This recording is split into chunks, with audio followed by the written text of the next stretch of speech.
Okay guys, welcome back na naman sa aking YouTube channel. No? So pag-usapan natin yung bagong update nitong si Mirror at syempre yung hot issue ngayon na pinag-uusapan ng lahat. No? So ano ba yung mako-comment ko dyan? So yung regarding nga pala sa BOLD, ito yung pinakamahalaga. So yan pangkaraniwan na lang yan. Hindi mo yan i-grind. Minabasa ako i-grind daw to. Hindi.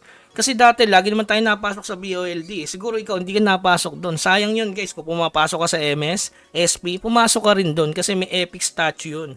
Tsaka makakabili ka doon ng pampaldo yung sa TE. Gagawin nating extra, gagawin Red Septaria. May content na ako regarding dyan. Lalo nung isang araw tumaas yung extra, di ba? Halos nag-2 ata sa Wimix. Kaya yung paldo-paldo yung mga alt na meron TE. Kaya doon natin siya pinapalit, kaya wala tayong stock. So yun, sayang. Ngayon gagawin natin, syempre kunin ko muna yung legendary. Stop paldo muna dito sa nakukuhang reward sa BOLD. So ilang days to bago maipon? Siguro 100 times na papasok ka lang sa BOLD. Tapos yung mas mabilis yan kaysa mag-ipon ng legendary statue. Regarding sa nag-aas, bakit marami ako nito? Dati kasi active ako sa Domi. Active din ako sa Expedition. Sumasali ako sa clan. Ngayon hindi na eh. Nag-ano lang talaga ako MSSP. Ayan, grind materials, benta sa market. Ganun na lang yung ginagawa ko. Tapos BOLD. Kasi yung BOLD naman kasi 1 week. Tapos syempre yung mga events na nilalabas ni Mir 4. Tsaka dyan mo din makukuha kasi yung mga legendary statue. Kaya dapat kahit sa daily login, maging active ka. Pati dito sa mga 28-day check-in, di ba? Sobrang solid yan ni Mir 4. Ayan, no? Ito, ano to eh, magiging Resectaria to. Dapat nilalagin mo din yung mga alt mo. Pag nakaipon ka nyan, may content ako dyan regarding sa Resectaria. Instant 20, di ba? 20k, 30k. Kung sakasakali, kung matsambahan mo yung 10k sa Red Septaria. So, yun lang yan regarding sa update ni Mir 4. Maganda yan, lalo na sa amin na 3 years na pero dalawa pa rin yung legend. Wala akong reklamo guys, no? Tapos, yung equipment natin, yan, 4 pa lang. Pero makita mo yung materials ko sa storage, naiipon lang. Kasi nga, diretso pa rin ng grind.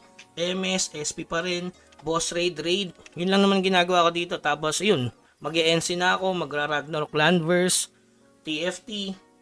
So may iba tayong nilalaro. So regarding naman doon sa issue na sa pag-quit ni Ami guys, wala lang.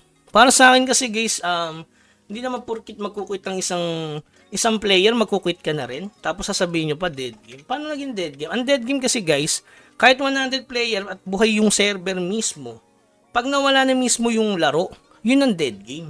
Hindi naman porkit konti yung naglaro, dead game na. Guys, ang player ng Mir 4, yung ulit ko lang, kung i-check mo mismo sa website, is nasa 200k pa. Okay? Paano naging dead game yung kasama mo pa nga mga bot eh? Di ba? Kasama mo pa mga cheater. Siguro yung galit lang sa game. Guys, 3 years na tong Mir 4, no? Matatag yan. Sabi natin mag-quit si Aming. May mga ano dyan sa mga, siguro sa mga, sa Wimix, bababa. Pero hindi naman tayo nagbe-base na dun eh. Nagbe-base tayo sa grind ng gold, di ba? Sa mga pumapaldo dyan, gold base talaga. Hindi na din dun sa token. Kung sa token, Nicros na lang ako. Diba? Pag usapang token, Nicros sa ngayon, ang pinaka-the best, free to play.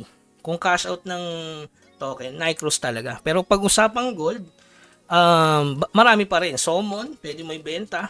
Nasa sa inyo. Depende yan sa diskarte nyo. Regarding naman dun sa nakikisawsaw na lang, yung taga-yo-yo na lang, diba? Yun lang, medyo mahirap kasi sumasangka lang tayo doon. Pero pag ako kakausapin nyo regarding dyan, hindi naman ako naglalaro para sa kanila eh. Naglalaro ako para maging, mag-enjoy ako sa game talaga. Okay? So, yun lamang guys. Keep grinding. Huwag kalimutan mag-subscribe sa ating channel. Hanggang sa muli.